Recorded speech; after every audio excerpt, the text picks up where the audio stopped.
মা হারানোর বেদনায় এভাবেই চারপাশ ভারী করে তোলে মেয়ে মরিয়ম। রোববার সকালে হঠাৎ অসুস্থ হয়ে পড়েন মা মাবিয়া বেগম। কোনো যানবাহন না পাওয়ায় হাসপাতালে নেওয়ার পথেই মারা যান 60 বছরের এই বৃদ্ধা। রিস্কায় উঠাইছি, রিস্কাতে ভ্যান থেকে সিএনজি পাই না, ভ্যানে করে নিতে নিতে এই মোড় থেকে নিতে পারলাম না, আমার মা মারা গেছে।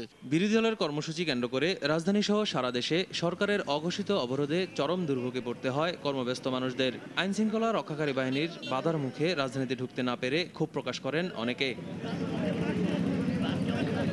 আমি সাভার থেকে হাইটে আসছি, আমিন বাজার পর্যন্ত আইসা আমাকে যাইতে দিচ্ছে না কারণ তাদের অনেক রিকোয়েস্ট করা হয়েছে, বলা হচ্ছে অনেকে আইডি কার্ড দেখানো হচ্ছে, আমরা আইডি কার্ড দেখাচ্ছি যে আমরা এই অফিসে চাকরি করি, আমার এমন জায়গায় পেশেন্ট আছে, সবকিছু দেখানো হচ্ছে, তাও তারা যাইতে দেবে না। এছাড়া ঢাকার প্রতিটি প্রবেশ মুখে চেকপোস্ট বসিয়ে যানবাহন থেকে নামিয়ে যাত্রীদের তল্লাশি করা হয়। পুলিশের পাশাপাশি লাঠি হাতে তৎপর দেখা যায় লং মার্চ বিরোধীদের। উপায়ন্তর না পেয়ে অনেকে পায়ে হেঁটে কিংবা রিকশায় ভ্যানে চড়ে বসেন।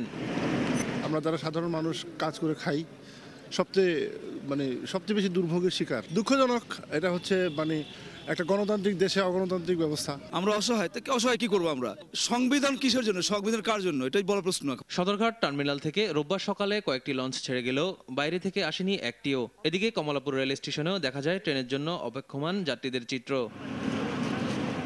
মাসুদ মুস্তাহিদ, RTV, ঢাকা।